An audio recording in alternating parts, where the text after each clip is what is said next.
Over the past few days, news headlines and social media have been flooded with talk that Donald Trump might try to run for a third term as president.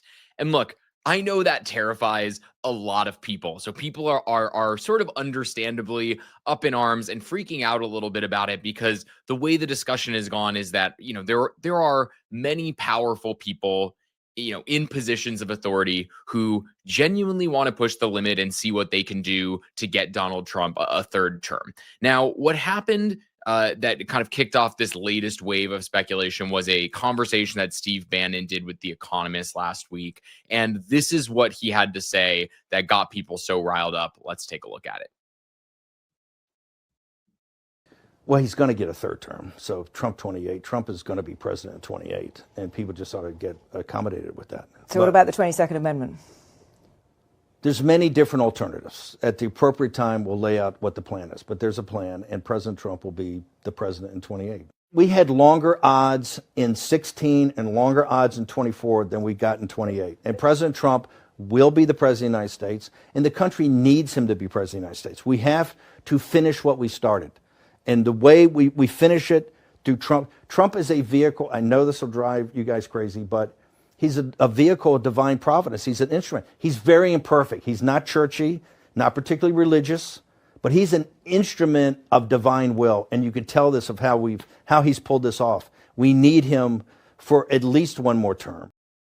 So what's interesting here is that when Steve Bannon was actually asked, how this could possibly happen, he didn't really have an answer. He just sort of had vague talk meant to stir chaos and, rile up Democrats and do all that in an attempt to keep himself relevant. But still, I know that kind of comment still freaks people out and hits a nerve because every time Trump World says that they're joking about something really extreme, it turns out he's joking about it until he's not, and it happens. He said he wasn't going to go after his political enemies, and he did.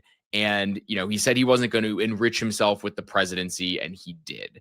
It is a pattern, and we see Trump make these jokes that seem extreme at the time, and then they end up turning out not to be. And so, while I understand that people are nervous about that, I also want to walk through and do a reality check of how difficult this would be and what would actually have to happen for Trump to serve a third term and why it would be so difficult. And so, first of all, the biggest obstacle is the 22nd Amendment that says, no person shall be elected to the office of president more than twice. And in order to change that rule, they would have to amend the Constitution and amend the 22nd Amendment, which would require 2/3 majorities to vote for that in both the House and the Senate. That is obviously not going to happen. And then it would require ratification by 3/4 of state legislatures. So 38 states would have to say yes to something like that, which is also not going to happen. There aren't 38 Republican-led states right now. So it is actually changing the 22nd Amendment is next to impossible. Now, there have been some other ideas floated as well. When Trump was on Air Force One yesterday, headed to Asia, and he was asked about it, and he tried to kind of feign ignorance and say, I've got no idea what's going on. What are people talking about? He was asked about seeking a third term, and this is what he had to say. One theory on how you might try to serve a third term is that you could run as the vice president. Yeah, I'd be allowed to do that. Is it the White House or the White House counsel to your legal position? No, you'd be allowed to do that, but I wouldn't do it. I think it's too cute. Yeah, I would rule that out because it's too cute. I think the people wouldn't like that. It's too cute. It's not, it wouldn't be right. Now, it's good to hear Trump say that he wouldn't do that approach, but clearly people are talking to him about it and people are floating the idea. That's also not an eligible way for him to become president again. First of all, it's hard to imagine that anybody would run for and win the presidency and then would willingly cede that power to Donald Trump. But were something like that to happen, it also doesn't work for him. He's also not eligible to run for the vice presidency because the 12th Amendment says that you have to be eligible for the presidency to run for vice president. And by virtue of the fact of the 22nd Amendment, he is not eligible for the presidency anymore. So he's also not eligible for the vice presidency. And I think what is interesting in this is obviously people are riled up about it, but you also have kind of your rank and file run of the mill Republicans who existed before Donald Trump who are clearly expressing skepticism around this idea. You have a couple of fringe people embracing it, but in terms of actual Republicans in the House and the Senate embracing it, they don't seem super keen on this idea. So I want to play. Mike Johnson was at a press conference this morning, and this is what he had to say when he was asked about Trump running for a third term. It's been a great run. But I think the president knows, and he and I have talked about the constrictions of the Constitution, as much as so many of the American people lament that. The Trump 2028 cap is one of the most popular that's ever been produced, and he has a good time with that, trolling the Democrats, whose hair is on fire about the very prospect. But I do believe that we've got 3 extraordinary years ahead of us, and the 2 years of the Trump administration are going to be an incredible thing. And I don't see a way to amend the Constitution because it takes about 10 years to do that, as you all know, to allow all the states to ratify what 2/3 of the House and 3/4 of the states would approve. So I don't see the path for that, but I can tell you that we are not going to take our foot off the gas pedal. We're going to deliver for the American people, and we've got a great run ahead of us. We'll have 4 strong years. Yeah, second round. And I think that is one of the reasons this rumor keeps resurfacing isn't legal, it's political. I think Trump's biggest fear is irrelevance, and I think he is more unpopular than he's ever been, maybe save for right after January 6th.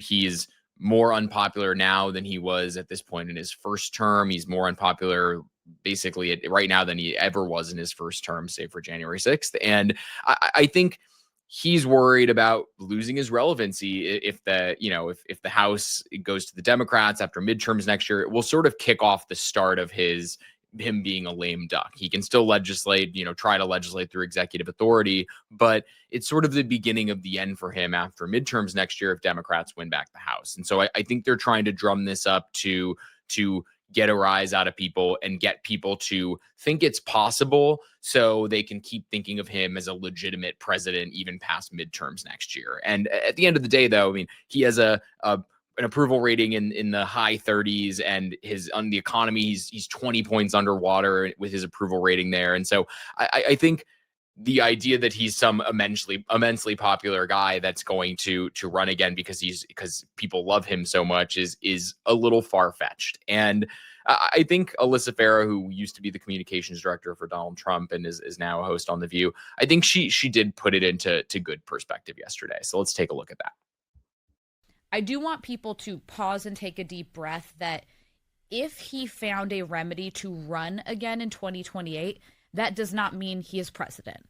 That still means I don't know of there's no legal remedy within the framework of the Constitution or even with changing the 22nd Amendment that would allow him to simply be elected. He would still have to stand election against whoever the Democrats nominate. So I personally believe virtually any president in modern history, generally by that point in their presidency, for him it would be, the end of his second term, the public's over it. I think that public sentiment is going to change. I think that we're cyclical in nature in our politics, and the public is going to be ready for someone new. So even if he somehow pulls off getting the nomination again, I'm extremely bullish that he would not then win in a fair and free election. And I do think this is important. I think she makes good points. I do think her ending by talking about a free and fair election. I think the words free and fair are doing a lot of work here.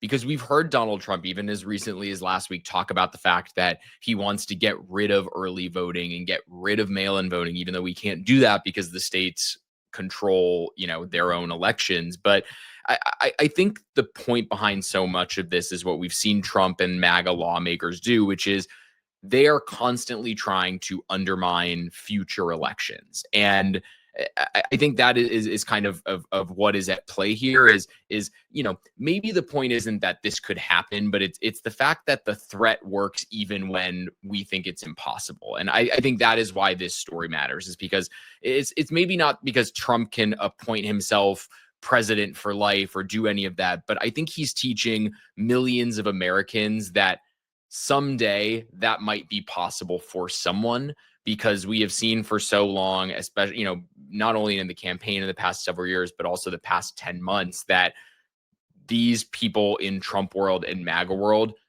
want to make it seem like the rules don't apply to them and want to make it seem like there's nothing we can do to stop that and make it seem like it's an inevitability. And so while I think it is a pretty slim chance that anything like this moves forward and happens, it is still something people should talk about, and it's something people should take seriously. And it is something that people should think about and lay groundwork for, to prove out the fact that the rules apply to everyone, and the laws and election laws apply to everyone as well.